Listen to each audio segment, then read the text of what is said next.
name is Donna Fiesel, and I'm your host of Afternoon Drive Home and The Edge with Donna and Kathy. We are actually at the Alabama State Capitol right now with one of my favorite guys right here. This is our Honorable Alabama Secretary of State, John Merrill. John, so good to be with you again Great today. to be with you, my friend. I'm so glad y'all can come to the Capitol today. We are too. Thanks for letting us come in. Oh, look, we're delighted to have y'all and for you to be able to broadcast from this location. Not a lot of people have had the opportunity to do this, and anytime we've had some of our media partners reach out and want to, we certainly want to accommodate them because this is your capital. Well, thank you, because we're on several different television stations now. We've really branched out. We're on channel 182 on Charter Communications, Abundant TV, found on Roku, Apple TV, and Amazon Fire, and in Australia. Oh, that's awesome. Oh, my goodness. So we're everywhere now, not just in Alabama, all over the United States and even out of the United States. That's great. So it's good. I just wanted to mention, John, that you've been an absolute fantastic Alabama Secretary of State. And so many great things have happened. And I wanted to mention this, Kathy. I mentioned this to you on the way to Montgomery. A lot of other state governors have actually called on you to find out how you did such a good job with the election. Well, you're kind to mention that. As a matter of fact, one of those folks that I speak to regularly, his birthday is today. That's Brian Kemp, who's the governor of Georgia. Oh, yeah. I spoke to Governor Kemp this morning bright and early because he starts his day about 5 a.m. every morning, but he is an outstanding leader and doing a tremendous job over there. And this show, actually, Mr. Merrill, it may air before the election, and then actually sometimes we air some of these popular shows after the election as well. Okay, so we'll wish him a happy birthday, and then he'll actually get a late happy birthday as well. Yes, absolutely, because we want him to get the late happy birthday on November the 8th when he right. gets reelected to one more term as Georgia's governor. Absolutely. And now, is this your last term? Yes, correct? and my last day in office will be January the 15th. So you're limited by law to only 2 terms, consecutive elected terms in the position. And I am fast approaching the end of my 2nd term. So it's an exciting time. It's also a sad time because I love the job and we've been able to do so much good for so many people all around the state. But, you know, it's time for another person to come and take the reins here. And so we'll be moving on to other opportunities. Absolutely. Well, you've really been boots on the ground. You visited every county multiple times. That's right. We've appreciated you coming to North Alabama. Thank you for that. You know, actually, I was talking to somebody about that this morning. This is the 11th time, the 10th year in a row that I will have been to all 67 counties. And as of today, I've been to 62 of the 67 counties for 421 unique visits to those 62 counties, and we will get the rest of them between now and December 31st, but we are always excited whenever we have the opportunity to go to those local counties and to interact with those folks that live in those communities and make sure we're helping them meet their needs. You know, it's funny because there's benefits to doing that. A lot of different times, sometimes people may not think of something like this, but this morning as I was returning from Gadsden, I got a call from my assistant and she said, you need to do an interview with a TV station in Huntsville and you really need to do it before you get back here. They can't wait. Their deadline is too early. And I said, well, when is it going to be? And she said, well, I'll find out, but I'll reach back to you. And I said, well, whenever you call me, I'll have a place where I can pull off the road and then I can do the interview. And when she called, I knew that there was a place within that particular location where I could pull off, and it was a funeral home in Shelby County. So I went there. It's a nice background, you know, it looked all professional, and so it was good. So not every elected official can do that. Right. And then hasn't it been wonderful with Zoom now? Oh, yes. You can pull over on the side of the road and do it. You can, even though I prefer to do it in person whenever I can, if I'm meeting or doing an interview, just like with y'all being here, as opposed to us trying to do this through the internet, which, you know, it has benefits, but that's not the It's had best. glitches, hasn't That's it? right. That's Right. right. We've been through a few glitches together with the internet. You know, I wanted to also mention one of your fans up in DeKalb County is Bobby Ledbetter with Twin City Used I Car love Sales. Bobby Ledbetter. I told Bobby that we were going to be here with you, and he said, make sure we told you hello from him. And you've been so kind to come to all these food events he has put through the past few years. Well, you're so kind to mention that, but my involvement is directly because of you and because of you taking time to make sure that we knew about it and we had it on our calendar so we could be there and support the event and to be able to go and to interact with all those families that would come and get those turkeys and those groceries and just let them know how much they're appreciated and what an integral part of the community that they need to be, let alone just being a resident. They need to know that they have something to offer. And Bobby is so kind to treat everybody the same way and to make sure that they all know that they're loved.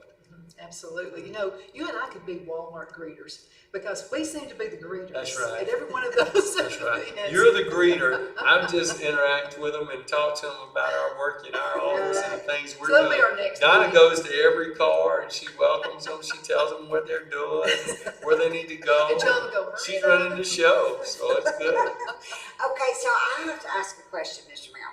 I'm excited. This is a conclusion to your service right now as Secretary of State. What do you foresee the future holding? Well, Can I get a little glimpse yes, of that for I everybody? have had a number of people talk to me about the possibility of working with them and helping them with their particular area, some in education, some in public service, some in state government, some at the federal level, some in the private sector. And so there's a number of things that we're making sure that we're fully vetting and evaluating. So we'll take the best opportunity that we have for our family to make sure that we're where we need to be. Right. And at that point, then there'll be a public announcement. But, you know, we want to make sure that we're doing everything we can to be the best and most impactful we can possibly be now and in the future. Yes.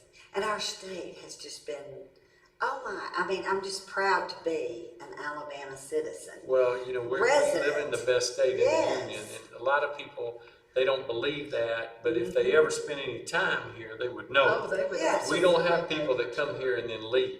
Right. We have people that come here and stay. We wish some of them would leave, but I'm just saying that's just the way it is. I dig it. I'd say what you're saying there. Well, our economy has done so well. Yes. And we've got a lot of states that have not done That's so well. exactly right. And Governor Ivey's leadership has been extraordinarily strong to help us be where we need to be as we continue to move forward. Yes. Now, Kathy, you know Merrill, Matthews, and Allen. That's how I From got in contact. Anniston. Yeah. Yeah. They're one of my clients. Because I live in Calhoun Yeah. County. Yes. Oh, next door Absolutely. to Doug. And it was so fun because I got to call Mr. Merrill and I Yeah. said, I would really love to have an interview with John Merrill. This back when you first started running Right. for office. And so next thing I'm talking to you, so that was pretty neat. But he's a man of integrity, and Well, as well as you. Thank you so much. And our family's roots are deeply embedded in Calhoun and Cleveland counties where I'm from. And my uncle was the chief of police in Oxford for 30 years, in Right. addition to the attorneys that she's talking about. And we have been blessed by having the support of so many families in that part of the state over the years. So y'all are kind to mention that. Well, in Calhoun and Cleveland, you know, we're really close. They're our back door. So. That's right. And Donna was from Oxford. Now she moved away and moved to Geraldine. Right. I've still been in White Plains and Calhoun County now all these years. But And my mom used to She's teach in from- White Plains.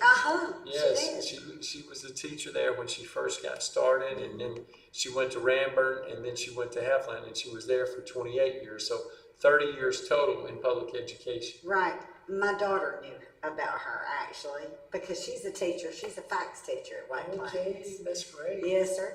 So we have a love for education, and I'm an old nurse, and my oldest daughter's a nurse as well as doing some TV on and off Right. over the years. Right. Just fell back into this with Donna. Well, so that's I'm great. glad to be here with you Well, you're, and helping our state. Thank and I you. want you to continue to do that Thank because we have really flourished. I appreciate that so Yeah. very much. You're very kind to say that. It's been a real thrill for me to be able to serve in this role. And serve is true. You have been a servant. There are people that come into an elected position, and then there are some people who just serve, and that's what you've been doing. Thank you for that. And I wanted to mention that awesome wife of yours, Cindy.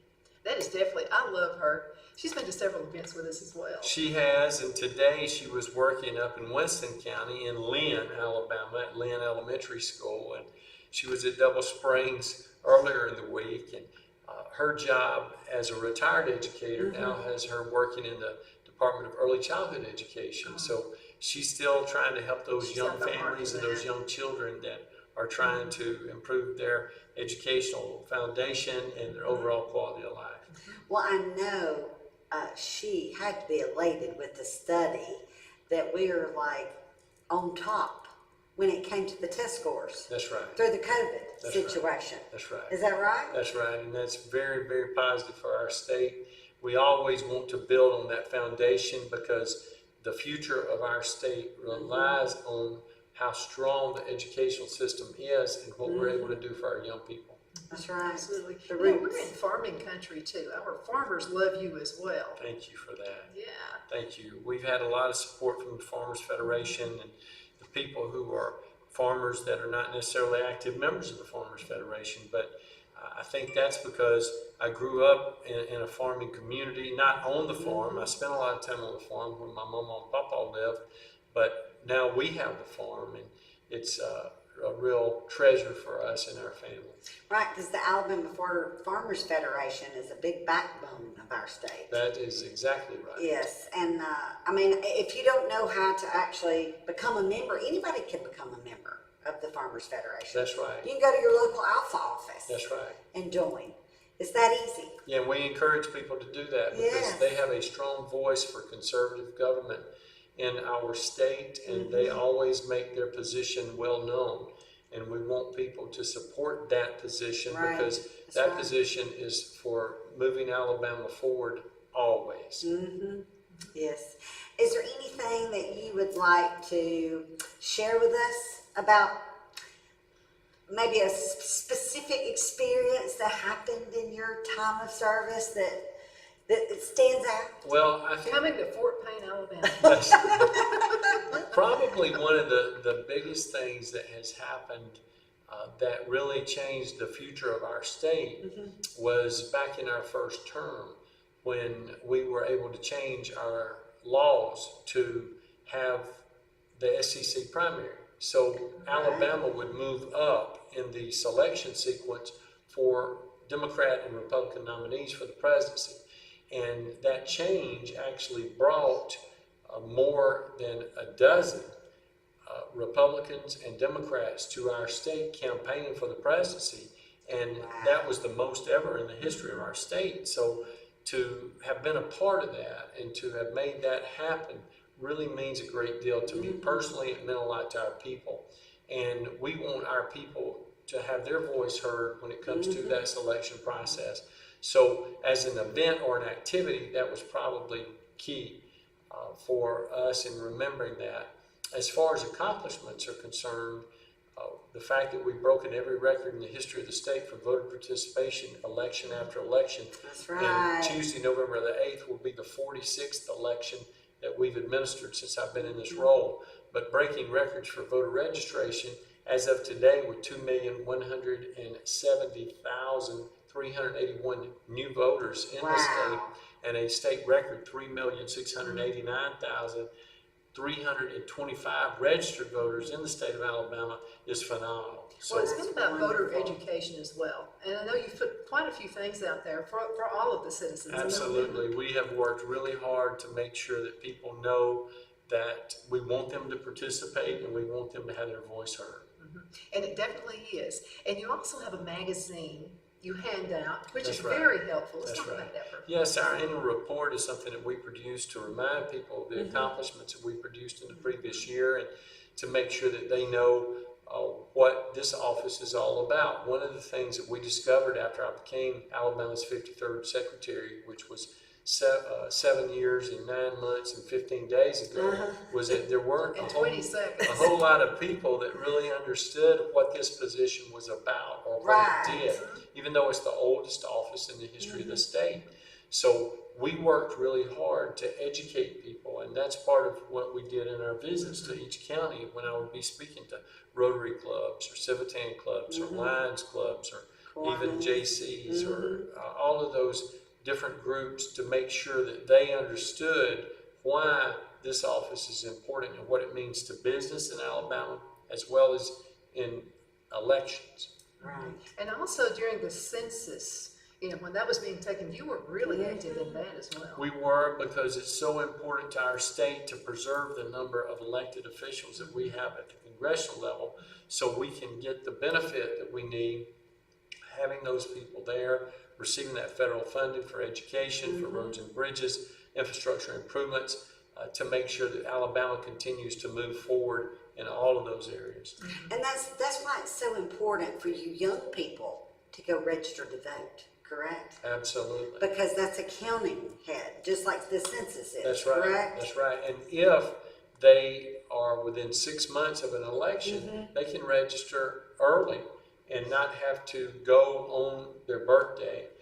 That way, they will be registered voters when that time comes. And that enables us to make it easier for them. And our singular goal in election administration, voter registration, is to make it easy to vote and hard to cheat in Alabama. Right, and you know what, I can say our system, y'all, is, you just don't know how good Alabama is. My son attends college out of state in Yes. Tennessee. He had to vote, right? He said, Mom, I'm not gonna vote.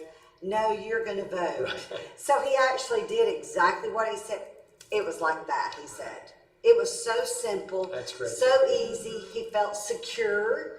He felt like his vote was counted. Right. And that is what's important in it. We have one of the longest periods of time before the election to be prepared to vote, actually 55 days. And I voted 50 days before the election. So my vote has been in the safe waiting to be counted for almost 2 months. What about that? That's right. Isn't that John, good? I feel good That's about good. young people. And my grandmother always worked the polls. Yes. And so I took the torch and decided to do it this time. Yes. And I had a great, great time. But I noticed the excitement of young people when they were coming in to vote. And I saw a lot of kids coming in with their parents. It made me feel really, really good about the future.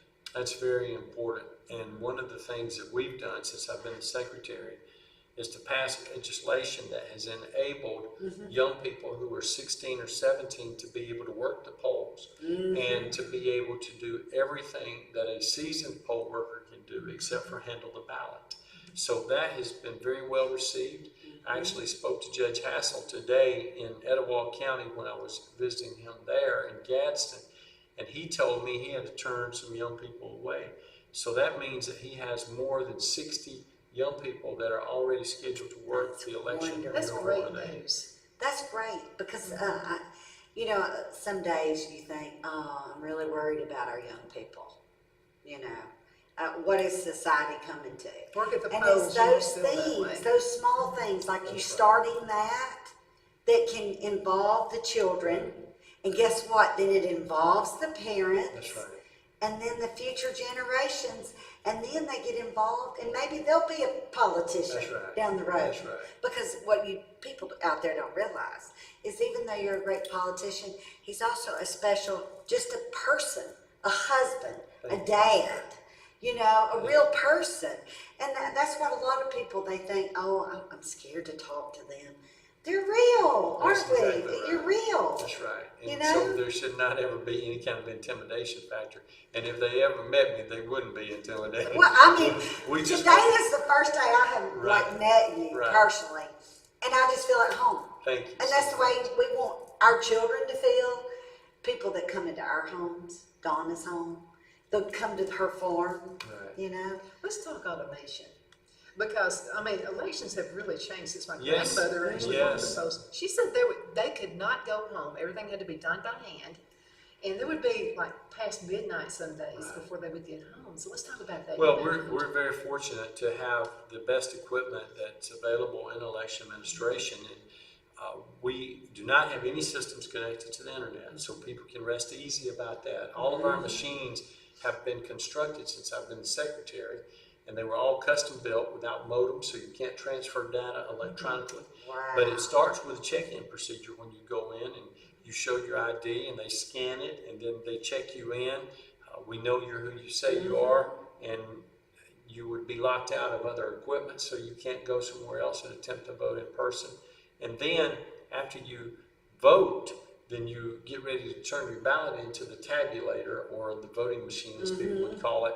When it's inserted and received and the scan occurs, it registers the vote, and then at that point you are secure in knowing that your vote has counted for the candidate of your choice. And for the amendments, and we'll have 10 of those this time, will be registered for your position on those issues. And that will enable you to be able to rest comfortably in knowing that all the people that voted that day will have their voice heard and their vote counted in a secure way.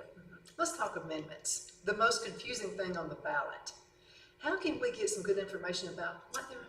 Great question. One of the things that we encourage people to do is to visit our website at alabamavotes.gov and visit the Fair Ballot Commission pull down, so they can check out the language that's been prepared by this group of individuals, and they have written this language in such a way that anybody can understand it, because we don't want it to be a confusing time when you go to the polls. We want it to be an informed time where your reasoned vote will be cast.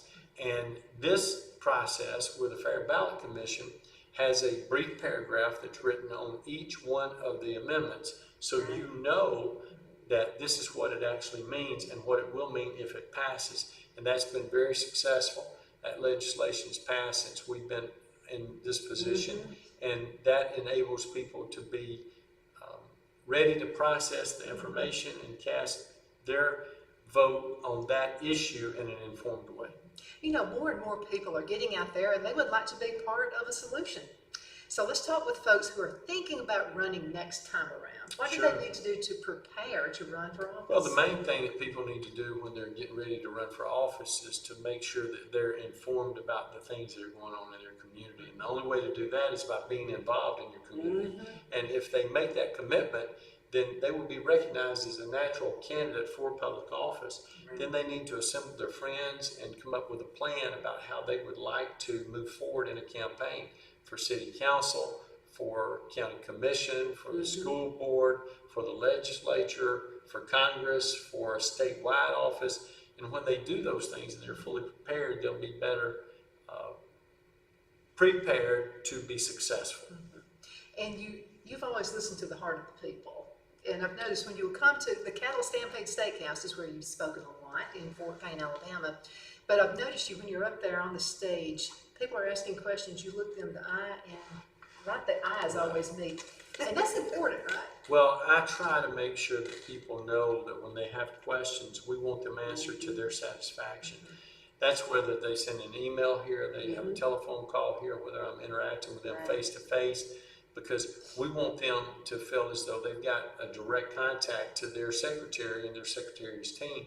That's why on my business card, I print my cell phone number, and then anytime I speak, even when I'm doing interviews, I'll make sure that people know they can call 334-328-2787, which is my cell phone, and then they can call me directly if they have a question or a concern about a particular issue.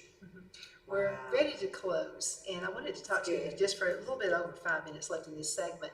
What are you going to miss most about not being Alabama Secretary of State? Well, I think the biggest thing is being able to help individuals and to help families as they have issues that are introduced to them and they don't know where to go. I get calls all the time. I got a call this morning from a district attorney in the state that was checking on an issue that I had introduced to him about a week and a half ago, and he was concerned that he'd not heard from that family. And I reached out to that family and reminded them, you need to make sure you follow up with the DA, and then sent him a message back and said, look, not everybody would have done that to have followed up, but for me to be able to refer people, to have a personal relationship with people so they know that their problem is going to be solved, their issue is going to be addressed, means a lot to me, because I want everybody to have as high quality of life as they can have.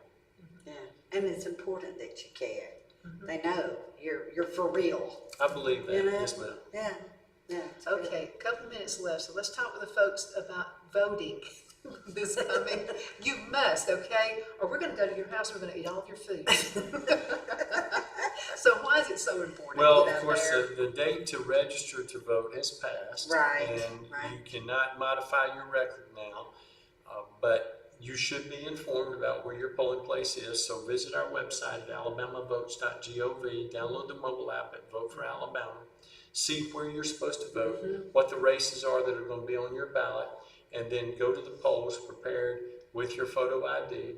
When you check in, receive your ballot, mark your ballot for the candidates of your choice, for the issues that are presented to you as constitutional amendments, which ones that you favor, which ones you're opposed to.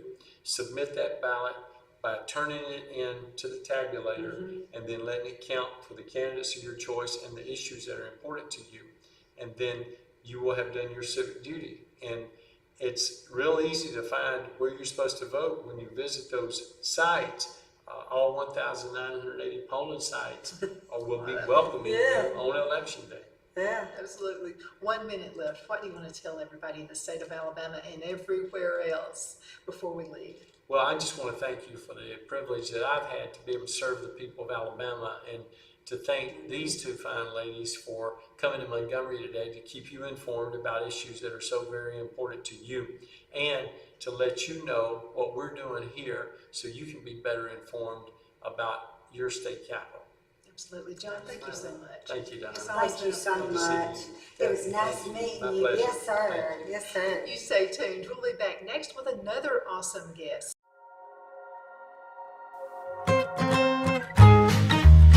We're about to make your life just a little bit easier. Join Tony and April at Tony's Pizza and Subs in Center and Cedar Bluff, Alabama. We're cooking up some hot, delicious pizzas, and we'd like to bake one for you. We are home-owned, not a chain, and our pizzas are fresh, homemade with our dough made fresh daily. We have a full menu including fresh, never frozen wings, salad bars, suds, sandwiches, and much more.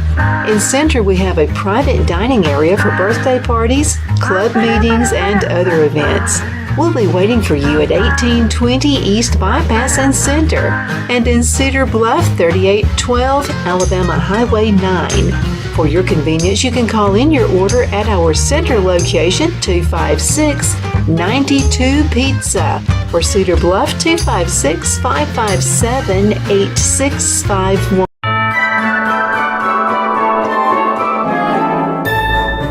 The Hatter Cafe and Country Inn is nestled in the northeast corner of Alabama the Beautiful in the delightful town of Mentone. We're located on top of scenic Lookout Mountain near Little River and DeSoto State Park, and located only 5 minutes from shopping and restaurants. There is also a nearby community walking path and golf course. We welcome everyone through the doors, and we are committed to outstanding service for all guests. At the Hatter Cafe and Country Inn, we invite people from all walks of life to come and get away from it all, enjoy the open spaces, treetop views, fresh, clean air, and experience Southern hospitality at its finest. We look forward to hosting you. To reserve a special event, or if you would love a special getaway at the Country Inn, you can call us at 256-634-2018.